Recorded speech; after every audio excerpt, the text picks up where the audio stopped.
पहली बार 23 दिन की बच्चे की धड़कन को काबू करने के लिए उसकी जान बचाने के लिए डॉक्टर ने उसे डीसी शॉक लगाया। इससे न केवल नवजात की धड़कन काबू में आ गई बल्कि उसकी जान भी बच गई। नवजात की जान बचाने से उसके माता पिता और परिवार के अन्य सदस्यों ने डॉक्टरों को धन्यवाद दिया। दरअसल 23 दिन के बच्चे का वजन मात्र 3 किलो था और उस नवजात शिशु को पिछले 1 सप्ताह से दूध पीने में लगातार समस्या आ रही थी। बच्चा लगातार रो रहा था और सो भी नहीं पा रहा था। करीब 6 दिन पहले इसको परिजन इंदौर लेकर आए थे, तब भर्ती की सलाह दी गई थी, लेकिन किसी कारणवश परिजन वापस चले गए थे। पिछले 6 दिनों से बच्चा इसी तरह से परेशान हो रहा था, लेकिन परिजन को समझ नहीं आ रहा था कि क्या करें। दिनांक 22 जनवरी को वे वापस बच्चे को इंदौर लेकर आए और लोटस हेल्थ केयर में डॉक्टर जफर खान के अधीन भर्ती किया। बच्चे का इको और ईसीजी करने पर पता चला कि इसकी धड़कन 350 से भी ज्यादा चल रही है।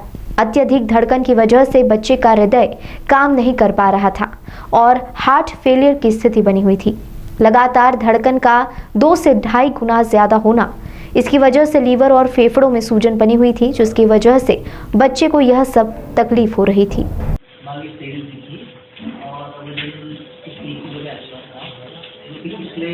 जब भी भर्ती हुआ उसके 10-12 दिन पहले से दूध पीने में तकलीफ, सांस नहीं चल रही थी और बच्चा सो भी नहीं पा रहा था।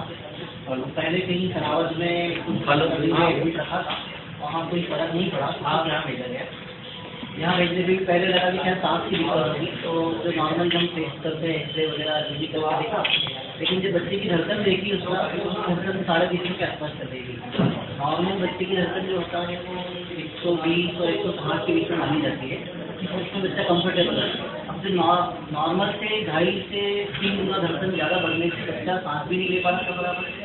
और एक तरफ से क्या होता है, जब इतनी तेज धड़कन हो जाती है ना, तो हार्ट में ब्लड का सर्कुलेशन ही नहीं होता है, हार्ट फेल होने लगता है, बच्चे को लीवर में सूजन आना, ये सब चीज़ें होने लगती है। जब उसका सोनोग्राफी करी तो उसमें ऐसा लगा कि उसकी धड़कन इतनी ज़्यादा तेज होने की वजह से उसकी जो पावर है हार्ट की, वो मात्र 5 से 10% रह गई थी। उसमें ब्लड आना और ब्लड फ्लो होना, क्योंकि हार्ट को अंदर ब्लड लेने के लिए बराबर खुलना चाहिए। अब अगर इतनी तेज धड़कन होगी तो वो तो खुल भी नहीं रहा था और बराबर कॉन्टैक्ट भी नहीं हो रहा था। उसकी वजह से पूरी बॉडी में सर्कुलेशन गड़बड़ होता है, तो उसकी वजह से पूरा उसको हम लोग बोलते हैं टेकियारीथमिया, मतलब एक हार्ट ये बहुत सारे टाइप के होते हैं, जैसे PSVT होता है, एक एट्रियल फिब्रिलेशन होता है और एक AVT होता है। इतने सारे ज़्यादा होने की वजह से डिफरेंट कारण रहते हैं। इसमें ये कारण PSVT मतलब एक हार्ट के अंदर एक्स्ट्रा करंट फ्लो रहा है। मतलब नॉर्मली क्या है, एक ऐसे नोड रहता है, हेवी नोड रहता है और चैनल है, जिससे करंट ऐसे नोड में जनरेट होता है, ऐसे नोड से हेवी नोड में आता है और फिर हार्ट से दूसरे पार्ट में जाता है। ऐसी कंडीशन में कुछ हार्ट के एक्स्ट्रा फाइबर्स बन जाते हैं, जिससे शॉर्ट सर्किट होने लगता है। वो शॉर्ट सर्किट फिर पूरी बॉडी में या पूरे हार्ट में एबनॉर्मल तरीके से घूमने लगता है। अगर एकदम साधारण भाषा में बोले तो हार्ट का जो इलेक्ट्रिक करंट है वो गलत इम्पल्स दे रहा था, तो उसकी हार्ट की गति बहुत तेज दौड़ने लग गई थी, 350 के प्लस। हाँ, अब इतनी कंडीशन होने की वजह से जो थोड़ा सर्कुलेशन में प्रॉब्लम आया, लीवर में सूजन, फेफड़ों में ब्लड का रिटेंशन, तो वो सारी तकलीफें उस वजह से थी। ECG किया तो ECG में ये सब चीज़ें पता चली।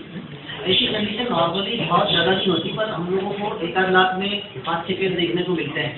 और नॉर्मली ये कुछ बच्चों में जन्म के पहले भी होता है, कुछ को 1 साल के बाद या 1 साल के अंदर भी आते हैं, बट अधिकतर केसेस 6 महीने के अंदर देखने को मिल जाते हैं। अब ऐसे रूटीन केसेस में क्या होता है कि नॉर्मल कुछ स्पेशल दवाएं रहती हैं, नॉर्मल अपनी ये दवाएं काम नहीं करती है, धड़कन को कंट्रोल करने की भी दवाएं रहती है, जिनको स्पेशल सेंट्रल लाइन डाल के दिया जाता है। अब इस बच्चे में सेंट्रल लाइन की गुंजाइश नहीं बन पा रही थी, क्योंकि उसकी एज धीरे से अरेस्ट में जाके डेथ भी हो जाती है। अब उसको एक और तरीका रहता है कि हम लोग DC शॉक दें। DC शॉक आप सबने देखा हुआ, जो फिल्मों में शॉक दिया जाता है एडल्ट को कि हार्ट धड़कन होने के लिए, सेम ऐसा ही शॉक रहता है, लेकिन इसकी जो मात्रा रहती है और इसके जो मशीन के जो पेडल रहते हैं वो छोटे रहते हैं, क्योंकि एडल्ट में तो काफ़ी बड़ा पेडल रहता है शॉक देने का, लेकिन न्यूबॉर्न बच्चों में एक स्पेशल मशीन हो तो मशीन में पेडल भी छोटे रहेंगे। कंसिडर करिए कि अडल्ट इंसान का पेडल जो होता है वो कितना बड़ा होता है इसका, तो नवजात शिशु के पेडल बिल्कुल छोटे होते हैं, बारीक होते हैं, ध्यान से करंट देना पड़ता है ताकि स्किन वगैरह न जल जाए, नहीं तो पूरा शरीर जल सकता है। अब ये करंट देना मतलब एक तो बच्चे को आइसोलेट भी रखना है, क्योंकि कोई इसको पकड़ भी नहीं सकता, क्योंकि अगर कोई अटेंडेंट भी अगर पकड़ेगा तो वो शॉक उसको भी लगेगा। तो ऐसा बच्चा जो कि ऑलरेडी सीरियस है, ट्राई कर रहा है, फेलियर में है, उसको एक तो शॉक देना, और शॉक का फिर उसमें डोज भी होना चाहिए। हर मशीन नहीं दे सकती, क्योंकि इसमें डोज वेट के हिसाब से रहता है। नॉर्मली हम लोग 1 या 2 पर केजी के हिसाब से शॉट देते हैं। अब बच्चे की चेस्ट इतनी छोटी रहती है तो उसको एक तरफ से शॉट नहीं दिया जा सकता, क्योंकि पैडल आपस में कनेक्ट हो सकते हैं तो शॉर्ट सर्किट हो जाता है। तो हम लोग बच्चों में एक आगे से और एक पीठ के पीछे से शॉक दिया जाता है। तो इस बच्चे को पहली बार जब शॉक दिया तो इसकी धड़कन इमीडिएटली 140-50 के पास आ गई थी, और उसके बाद कुछ मेडिसिन तो कंटिन्यू कर रही थी। सेकंड डे फिर इसकी धड़कन 350 के बाद हो गई, तो सेकंड डे फिर एक शॉक दिया गया, थर्ड डे फिर एक शॉक देना पड़ा। इस तरह से 3 बार शॉक देने पड़े, तब जाके इसकी धड़कन नॉर्मल 120-130 के बाद चलने लगी। और कुछ फिर मेडिसिन, 3 तरह की मेडिसिन स्टार्ट की, और वो मेडिसिन आज भी कंटिन्यूस चल रही है, और अभी आज भी फॉलोअप में आया, तो अभी उसका धड़कन 110 के आसपास चल रही है। अब 3 दवाओं में से अब अगले 1 साल में हमको धीरे धीरे करके बंद करना है। अभी एक बंद करेंगे, 2 महीने बाद फिर एक बंद करेंगे, बट एक जो दवा है वो कंटिन्यूस चलती रहेगी ताकि उसकी धड़कन कंट्रोल में रहे। और इस तरह की बीमारियाँ 6 महीने से लेकर साल भर में फिर अपने आप कंट्रोल हो जाती है। फिर दवाई को हो सकता है परमानेंट देने की जरूरत नहीं पड़ेगी। तो एट द मोस्ट 6 महीने या साल भर में उसको पूरी सारी दवाएं बंद हो जाएगी। तो यही रहता है कि इस तरह के बच्चों को थोड़ा हैंडल करना, कि अगर मेडिसिन इफेक्ट नहीं कर रही है तो मल्टीपल मेडिकेशन नहीं दे सकते, क्योंकि इस तरह की दवाएं कभी कभी मार्केट में अवेलेबल भी नहीं होती है, बहुत मुश्किल से होती है या मिल भी नहीं पाती है। तो एक ये शॉक देने का जो है ट्रीटमेंट, ये एक आसान भी रहता है, और इसको ये भी अगर एक्सपर्ट हैंड हो तो दिया जा सकता है। इससे पहले अगर इस तरह की मशीन नहीं हो शॉक देने की, हर हॉस्पिटल में तो रहती है, पर एडल्ट वाली रहती है, पीडियाट्रिक के बच्चों वाली नहीं रहती है, और कुछ एक्सपर्ट हैंड भी नहीं रहते देने के लिए। तो ऐसे केसेस को हर कोई हॉस्पिटल डील नहीं कर सकता है, और हर डॉक्टर भी डील नहीं कर सकते हैं।